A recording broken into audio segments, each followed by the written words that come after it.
Hello, welcome to Water Sign Philippines. Ako po si Madam P at ito yung reading natin for Water Sign, Cancer, Scorpio, Pisces. Take only what resonates, guys. Hindi ito mag-resonate sa lahat. Ayan, unfortunately, hindi ko makuha lahat ng energy ng water sign sa mundo. Anyway, let's start. What we have here for the sign of water sign. Cancer, Scorpio, Pisces. You do have here the Two of Swords. The Three of Wands. Kunin ko na rin yung sa person mo, ha? Actually, kukunin ko na lahat ng cards. No, bago ko siya i-read. The Judgment and the Six of Cups. Ayan. Wait lang. How are you, water sign? Comment naman po kayo dyan sa baba kasi ma-appreciate ko yung comment ninyo, guys. Kahit po heart-heart lang. Smileys. Malaking bagay yun sa akin. Nagpapakita ng suporta, pagmamahal. Ayan. Yung iba dyan pala comment talaga sila. Maraming salamat sa inyo. Ayan. Nine of Cups is also here.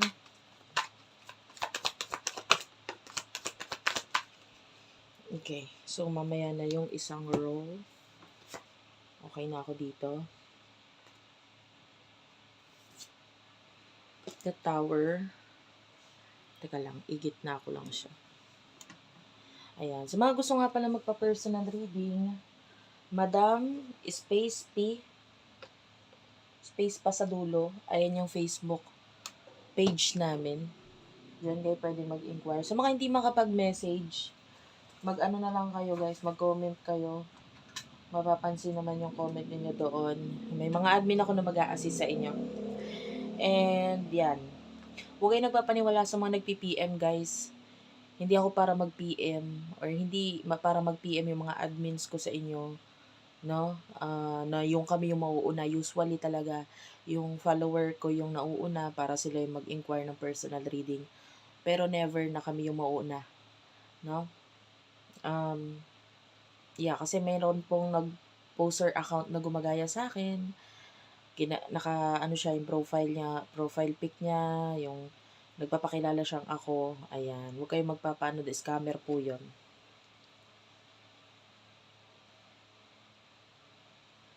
Simulan na natin yung reading mo. So, you do have here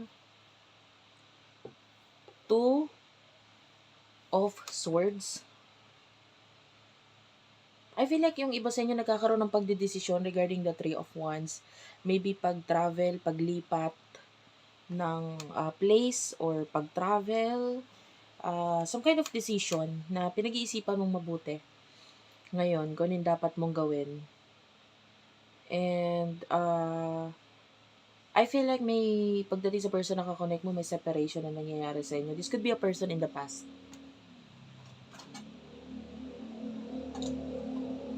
The good thing about this past person is pwedeng nagkaroon na siya ng awakening sa connection na ito. Parang alam niya na kung ano yung connection na meron sa inyo. And kaya lang ito, gusto niya ng stability. Relationship, partnership, ganun. Pero ikaw, with the Eight of Pentacles, you're working hard. You're trying to work hard for yourself.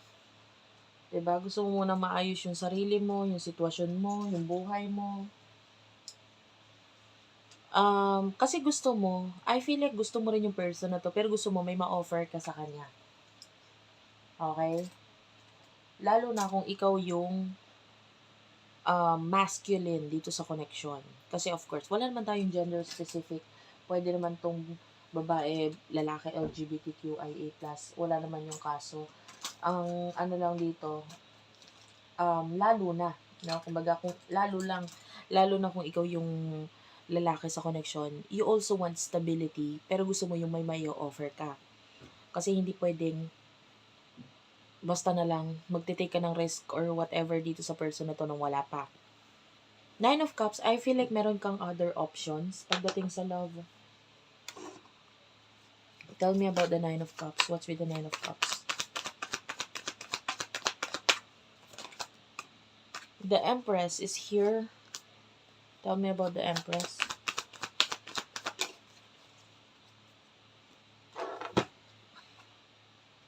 the King of Pentacles. I feel like meron kang person na ina-admire talaga. And itong person na to, ka-admire ka naman talaga kasi siya. Lalo na with the King of Pentacles energy. Marami siyang kayang i-offer.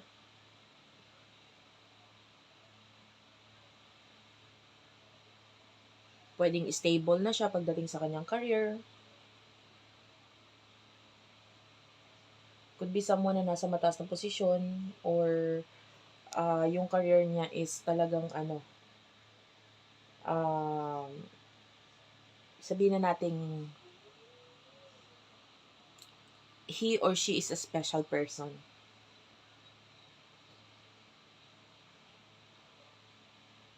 Nakikita natin sa'yo, gusto mong mag-offer dito sa person na to or gusto mo siya eh. Kaya lang, parang alam mo sa sarili mo na kulang ka pa, na hindi ka pa pwede. Yung person na to, stable siya eh. Kaya actually parang hindi siya nag-expect ng offer mula sa'yo. Like kung sasabihin mo sa kanya yung sitwasyon mo, parang willing siyang intindihin yon. Kasi pwedeng nandun na siya sa point ng buhay niya na parang hindi siya tumitingin sa kung ano man yung material na bagay na kaya mong maibigay sa kanya or may offer mo sa kanya, parang gano'n.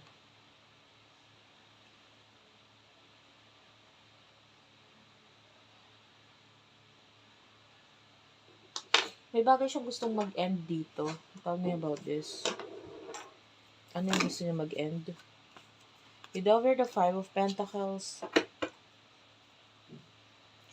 Iba-iba kasi yung sitwasyon. Yung iba, financial problem or what. Yung iba naman, the lovers could be another relationship na involved sa connection ninyo.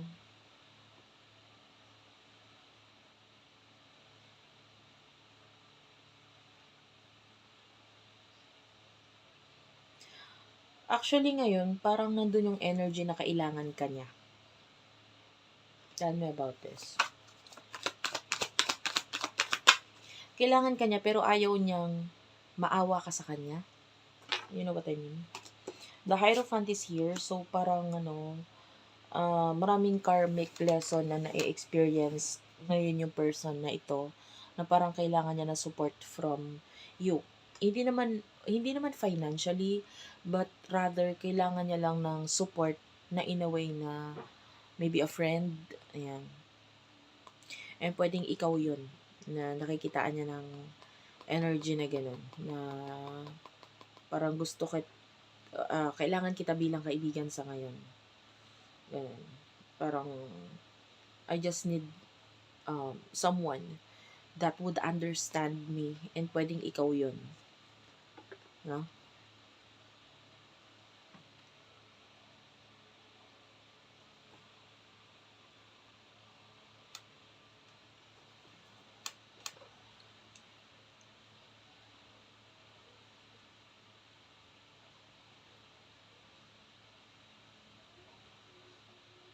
So, tingnan natin yung near future between the two of you. Three of Swords is here. Seven of Pentacles. Nine of Wands. And the Two of Cups.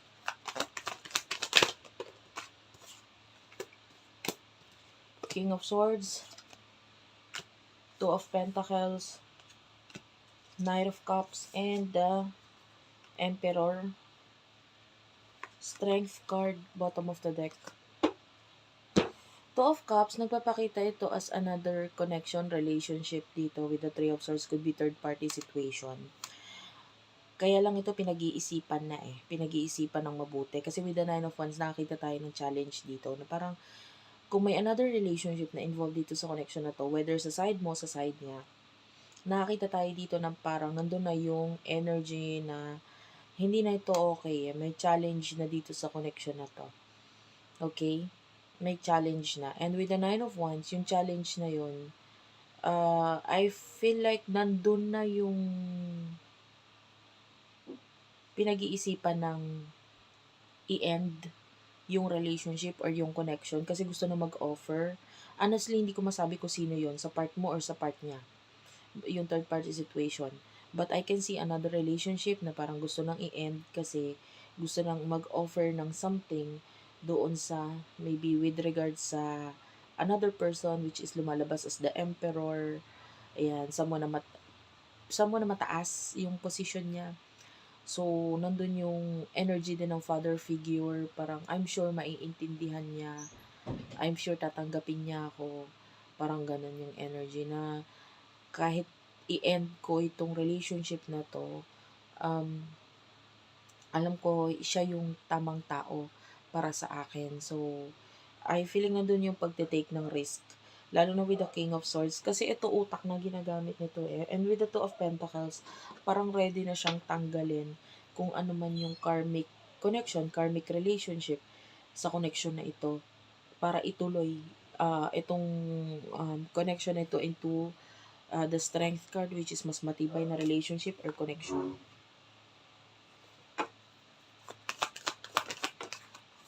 You discover the Chariot. Tuloy-tuloy yan. And the Death card. Sabi ko na yung kasi alam mo, hindi naman siya basta i-end ng dahil gustong pumasok dun sa another relationship. Hindi naman yun yung dahilan ng ending. I feel like ang dahilan ng ending ng isang relationship na yon na involved sa connection nito ay kasi marami ng problema, Nine of Swords. 'Di ba? So hindi siya ano, hindi dahilan na dahil may another person na kung nasa puso, parang ganun. Hindi hindi dahilan yon para i-end ko ito.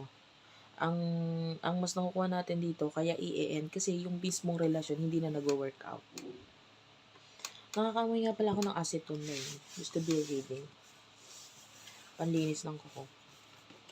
Thank you for watching. I love you all guys and bye-bye.